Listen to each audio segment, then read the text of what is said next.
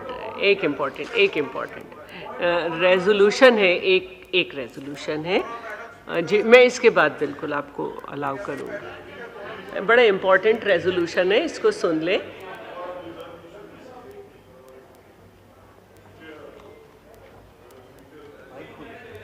Mic इनका on कर दें प्लीज। अमीर मुकाम साहब। वही तमाम पार्टीज़ की तरफ से और सब ने इस पर दस्तखत भी किए हुए जो यहाँ मौजूद है। ये उस ब्लैक डे के बारे में योम सियाह कश्मीर जब 1947 में 27 अक्टूबर को इंडिया की अफवाज आकर और कश्मीर पर कब्ज़ा जमा लिया, तो उसी दिन से शुरू करके आज तक कश्मीरियों की जदोजहद पूरी दुनिया के सामने है। और चूँकि टाइम कम है, मैं तफसील में जाना नहीं चाहता हूँ, फिर रिजोल्यूशन पेश करूँगा, मगर इसी टाइम ने उसने इतनी कुर्बानियाँ दी और तारीख़ रकम कर दी कि यूनाइटेड नेशन के जो रिजोल्यूशंस बार बार पास हुए कि उस पर अमल दरामद किया जाए और वही मकबूजा जम्मू कश्मीर के आवाम से पूछ लिया जाए कि वो पाकिस्तान के साथ रहना चाहते हैं या इंडिया के साथ। और फिर उन्होंने जो जदोजहद की, उस जदोजहद में जो फिगर्स है तो उसमें कई शहादतें 96,000 तक लोग शहीद हो गए, उनके 1,10,000 तक मकानात मिसमार किए, कई ख़वातीन तकरीबन 22,000 तक बेवा हो गई, बच्चे यतीम हो गए 1 लाख से ज़्यादा। और फिर इसके बाद उन्होंने, मैं सिर्फ 2 मिनट लेता हूँ, ज़्यादा टाइम नहीं लेता हूँ, वही जो उसकी आईन में अपनी एक मखसूस 370 एक क्लास दिया था और कश्मीर की अपनी एक स्टेटस थी, उन्होंने वही भी ख़त्म करके 5 अगस्त 2019 को और वही से बाहर से लोग आबाद करने लगे। तो उसके ख़िलाफ़ भी आज तक जदोजहद जारी है और उन्होंने उसको तस्लीम नहीं किया।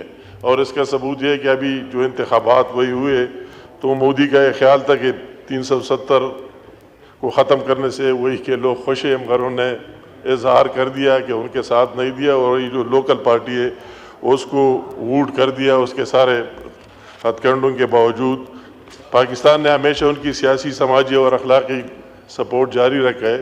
और अब भी यूनाइटेड नेशन में जो इजलास हुई 27 सितंबर 2024 को, प्राइम मिनिस्टर शहबाज शरीफ साहब ने खुलकर उनकी वकालत की और इजराइल की बर्बरियत के साथ फ़लस्तीनियों पर, इंडिया की बर्बरियत कश्मीरियों पर उसको हाईलाइट किया और उनका मुकदमा पेश किया। तो मैं रिजोल्यूशन पेश करना चाहता हूँ। मुतफ़िक़ा रिजोल्यूशन है और तमाम पार्टी ने उसको साइन किया है।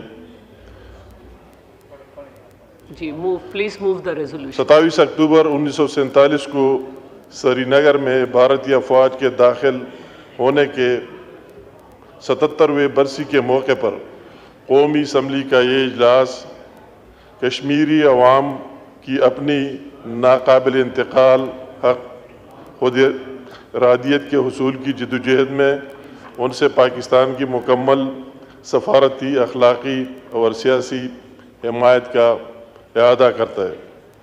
इस बात पर जोर देता है कि जनूबी एशिया में पायदार अमन और इस्तेहकाम, तनाज़ा जम्मू व कश्मीर के अक़वाम मुत्तहिदा के सिक्योरिटी कौंसिल की करारदादों और कश्मीरी अवाम की उमंगों के मुताबिक हतमी हल पर मुनहसर है। भारतीय गैर कानूनी मकबूजा जम्मू कश्मीर की बैनुल-अक़वामी सतह पर तस्लीम करदा मुतनाज़ा हिस्सियत और उसके आबादियाती ढांचे और सियासी मंजरनामे को तब्दील करने की भारत की मुसलसल कार्रवाइयों को मुस्तरद करने का इआदा करता है। हज़ारों सियासी कारकुनों की तवील अरसे से नज़रबंदी और कई कश्मीरी सियासी जमातों पर पाबंदी की मजम्मत करता है। इस बात की निशानदेही करता है कि IIOJ में लोकसभा या कानून साज असम्बली के इंतखाबात जम्मू और कश्मीर के अवाम के हक़ खुद इरादियत के मुतबादिल नहीं हो सकते। ये वान बहादुर कश्मीरी अवाम को ज़बरदस्त खराज तहसीन पेश करता है, जिन्होंने अपने हक़ खुद इरादियत के हुसूल के ज़िम्मेदार गुज़श्ता 77 सालों के दौरान में अनगिनत कुर्बानियाँ दी है। ये वान मुतालिबा करता है कि हिंदुस्तान IIOJ के में इंसानी हुकूक़ की सूरत हाल को बेहतर बनाए, तमाम कश्मीरी सियासी कैदियों को रिहा करे, कलादम करार दी गई सियासी जमातों पर पाबंदी ख़त्म करे, हंगामी और इंसदारी दहशतगर्दी के सफ़ा क़वानीन को मनसूख करे और जम्मू और कश्मीर के हवाले से अक़वाम मुत्तहिदा की सलामती कौंसिल की मुतालिका करारदादों पर मुखलिसाना अमल दरामल करे। तो ये आप पेश करिए। Now I put the resolution to the House. The question is that the resolution is moved be adopted. All those in favor of the resolution may say aye. All those against it may say no. Ayes have it, and consequently the resolution is adopted unanimously. क्या करें? Point. Item number 3 अगर ले लें अली मोहम्मद साहब, बिल्कुल थोड़ा सा business कर लेते हैं फिर कर लेंगे, ठीक है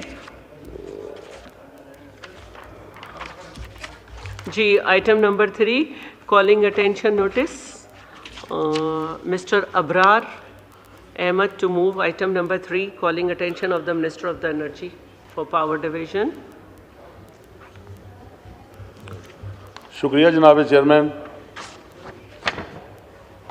वज़ीर बराए तवानाई बिजली डिवीज़न के तवज्जो अवाम में गहरी तशवीश का बायस बनने वाले फौरी अवामी हमायत के मामले की जानब दिलाएंगे, जो बिजली के 200 यूनिट से कम के सार्फिन से वसूल किए जाने वाले नरख के तनासब में 200 यूनिट से ज़ायद के सार्फिन के लिए नरखों में बिलाजवाज़ इजाफा से मुतल्लिक है। नहीं करें। ये जो बिजली के बिल आते हैं चेयरमैन साहिबा, उनमें बहुत सारी चीज़ें जो समझ में नहीं आ रही, या तो इस पर एक बाकायदा ब्रीफ दिया जाए फ्यूल एडजस्टमेंट का, और ये जो जिस पे खुद हुकूमत की तरफ से अबरार अहमद साहब, इसमें मिनिस्टर साहब जो हैं वो मौजूद नहीं हैं, बैठे हैं, तो ये जवाब दे देते हैं, फिर आप क्वेश्चन करिएगा, ठीक है? ठीक है। बस वही मसला है। आप प्लीज़ अतारट साहब खड़े हो जाइए। मैं माइक ऑन करें। अबरार साहब, मिनिस्टर साहब आज सुबह चाइना से वापस आए जी, उनसे मेरी बात भी होगी, इस पे ब्रीफिंग भी मुकम्मल हो चुकी है। देखिए, जो फ्यूल कॉस्ट एडजस्टमेंट है, कल ही नेपरा ने इस पे 86 पैसे की कमी की है बिजली सार्फिन के लिए पूरे मुल्क में, और ये फ्यूल कॉस्ट एडजस्टमेंट जो है हर चंद माह के बाद की जाती है। तो वज़ीर आज़म साहब भी इस पे मुकम्मल तवज्जो है कि बिजली की जो कीमतें हैं वो कम होनी चाहिए। उस पर वफाकी हुकूमत ने 50 अरब रुपए की खतीर लागत से एक सब्सिडी दी थी 1 यूनिट से लेके 200 यूनिट के कंज्यूमर्स को जुलाई, अगस्त और सितंबर के महीने तक। इस महीने जो बिल आएगा उसमें भी वो सब्सिडी फैक्टर इन की गई है। पंजाब की जो प्रोविंशियल गवर्नमेंट है उन्होंने भी 45 अरब रुपए की सब्सिडी दी 200 से लेके 500 तक यूनिट के कंज्यूमर्स को। हर साल जो फेडरल गवर्नमेंट सब्सिडी देती है 300 यूनिट तक, वो 276 अरब रुपए की सब्सिडी है, और जो कि इलेक्ट्रिक को सब्सिडी जाती है वो 174 अरब रुपए की सब्सिडी है।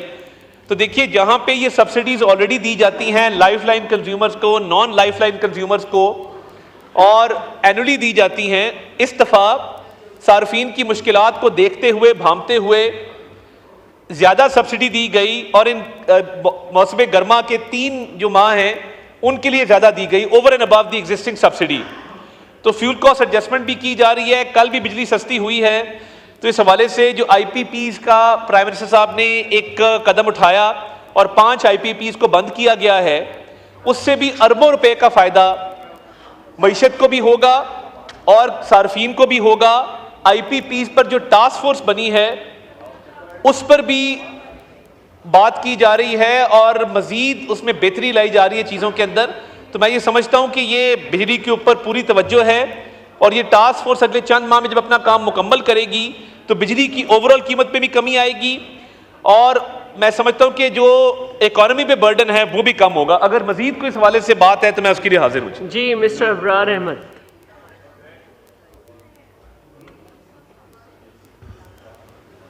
शुक्रिया जनाब चेयरमैन।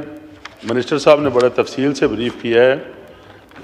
ये बिल्कुल जो सब्सिडी दी जा रही है, जिसमें हमारे सामने जो बात बलूचिस्तान की भी हुई थी, मुख्तलिफ के दूसरे शहरों में भी सब्सिडी दी गई, और जो सोलर पे बहुत सारे ट्यूबवेल को किया जा रहा है, ज़िम्मेदार से ये जो बिजली चोरी का जो एक सिस्टम था पुराना, उसे ख़त्म करने की कोशिश की जा रही है। हम ये चाहते हैं कि जब तक ये पब्लिक के अंदर रिलीफ नहीं होगा, आवाम जो 200 यूनिट 300 यूनिट से जो अपने घरों का गुजारा करते हैं, उनको रिलीफ मिलेगा तो आवाम खुश होगी।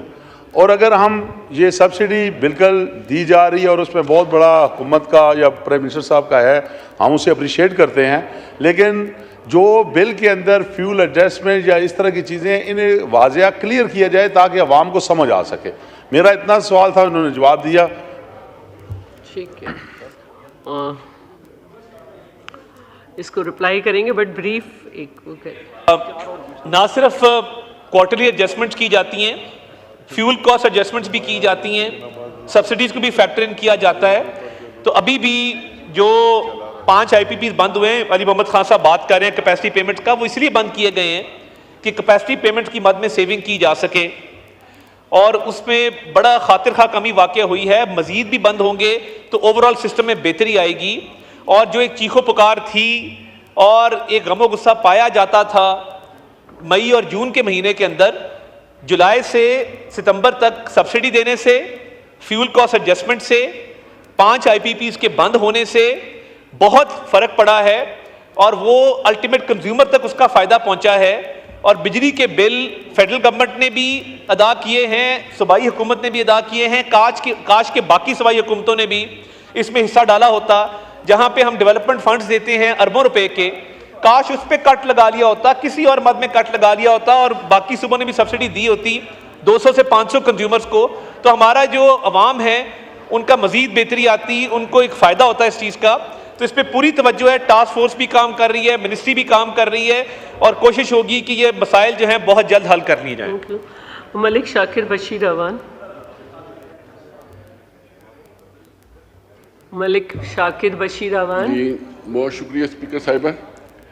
मिनिस्टर साहब ने बड़ी तफसील के साथ जवाब दिया है। जो मैडम हमारा जो सवाल था कि वो जो 200 यूनिट का जो स्लैब मुकर्रर किया गया था कि जिस पे कंज्यूमर्स पे बहुत कम बिल आता था, लेकिन अगर 1 यूनिट भी इजाफा हुआ है तो उससे एकदम बिल में बहुत ज़्यादा इजाफा किया गया था। ये असल में हमारा सवाल था। मिनिस्टर साहब ने खैर जवाब तो दिए, और पीछे हमने देखे कि फेडरल गवर्नमेंट ने भी इसमें 3 महीने के लिए रिलीफ दिया था। तो मैं मिनिस्टर साहब से ये पूछना चाह रहा था कि जो ये 200 यूनिट के जो स्लैब का जो एक स्टैंडर्ड मुकर्रर किया गया था, तो आया इस हवाले से इसमें 250 या 300 ये किया जा सकता है, ताकि मकसद तो ये है कि गरीब को ज़्यादा से ज़्यादा रिलीफ मिल सके और उनको जो बिल की अदायगी में आसानी हो। और इसके साथ साथ एक छोटा सा एक और मैंने मिनिस्टर साहब से एक सवाल पूछना कि पहले SC या एक्सी लेवल पे वो जो बिल्स हैं, ख़ास तौर पे उसमें जो गरीब जो कंज्यूमर्स हैं वो उन इंस्टॉलमेंट्स कर दी जाती थी, लेकिन अब सुनने में आया कि वो ये तरीका या वो सिस्टम ख़त्म कर दिए। तो इस हवाले से थोड़ा मिनिस्टर साहब वजाहत कर दें। जी मिनिस्टर साहब। जो सब्सिडी मौसम गर्मा के 3 माह के लिए दी गई थी, वो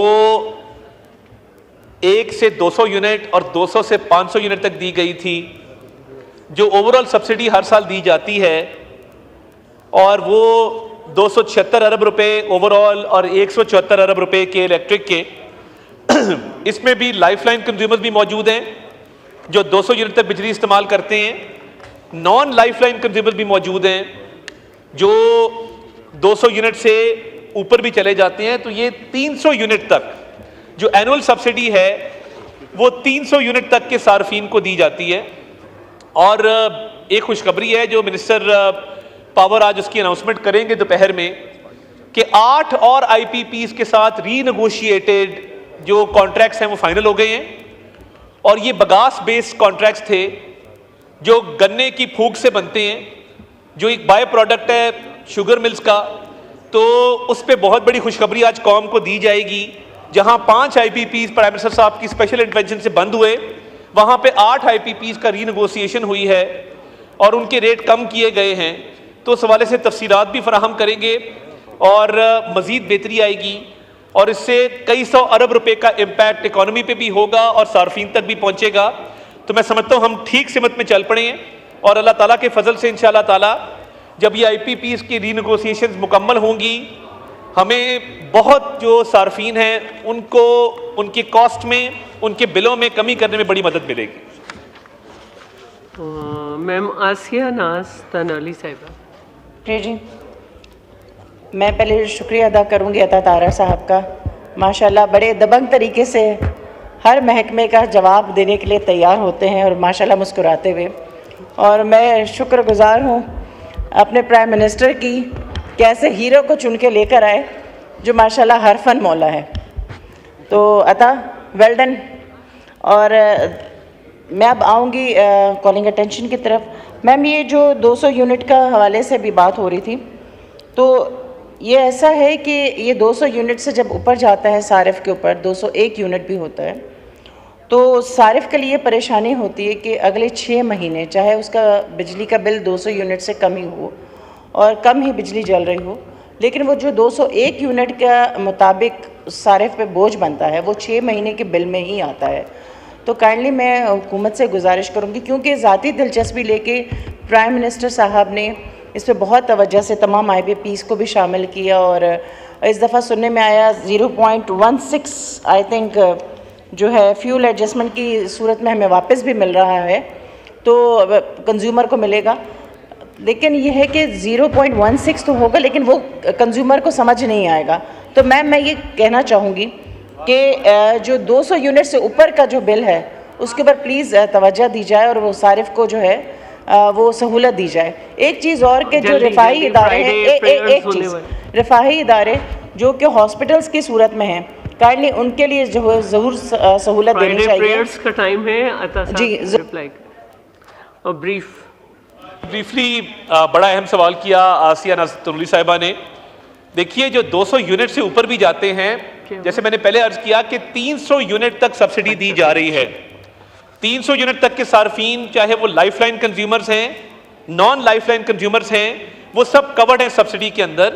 और देखिए साइमल्टेनियसली जो एक्सरसाइज की जा रही है, IPPs जो 5 बंद हुए, 8 के साथ रीनेगोशिएटेड कॉन्ट्रैक्ट्स हुए, मजीद के साथ रीनेगोशिएशन चल रही हैं, कुछ बैनुल-अक़वामी मामलात हैं उनको देखा जा रहा है। तो मैं ये समझता हूँ कि ये सर्दी के मौसम में तो बोझ कम होता है बिजली का और बिल भी कम आते हैं। इंशाअल्लाह ताला अगली गर्मियों से पहले आप देखेंगे कि ओवरऑल जिस तरह इकॉनमी पे आपने देखा पॉजिटिव इम्पैक्ट हुआ है, रेमिटेंसेस बढ़े हैं, 8.8 अरब डॉलर आए हैं first quarter of 2025 financial year के। आपने देखा कि फॉरेन एक्सचेंज रिजर्व में इजाफा हुआ है। आपने देखा कि ओवरऑल जो हमारी स्टॉक मार्केट है आज उसने नया रिकॉर्ड कायम किया है। आप देख रहे हैं फॉरेन डायरेक्ट इन्वेस्टमेंट बढ़ रही है, शरह सूद नीचे जा रही है, इंटरेस्ट रेट 17.5 के ऊपर है।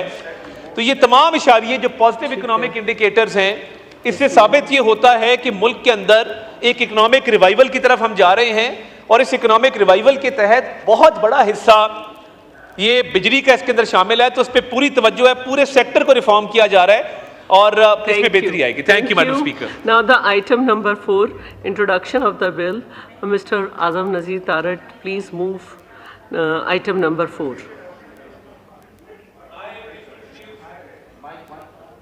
माइक इनका ऑन कर दे please. I wish to introduce a bill further to amend the Naturalization Act 1926, the Naturalization Amendment Bill 2024. A bill further to amend the Naturalization Act 1926, the Naturalization Amendment Bill 2024 stand introduced. Now the item number 4 to move item number 5. Mr. Azam Nazir Tarat to move the item number 5. I wish to introduce a bill further to amend the Pakistan Citizenship Act 1951, the Pakistan Citizenship Amendment Bill 2024. A bill Further, to amend the Pakistan Citizenship Act 1951, the Pakistan Citizenship Amendment Bill 2024 stand introduced. Item number 6. 2 minute बात कर लूं जी दोनों bills पे house को time नहीं है। अच्छा जी। I wish to lay before the National Assembly the annual report of the Board of Directors of State Bank of Pakistan on the state of Pakistan's economy for the year 2023-2024 under subsection 1 of section 39 of the State Bank of Pakistan Act 1956. The annual report of the Board of Directors of State Bank of Pakistan on the state of Pakistan's economy for the year 2023 and 2024 under subsection 1 of the section 39 of State Bank of Pakistan Act 1956 stand laid. Item number 7. I wish to lay before the National Assembly the Governor's annual report 2023-2024 under subsection 1 of section 39 of the State Bank of Pakistan Act 1956.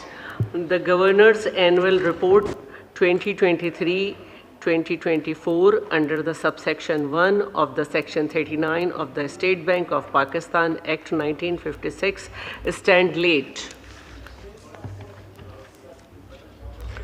Now the House is adjourned to meet again on Monday the 28th October 2024 at 5 p.m.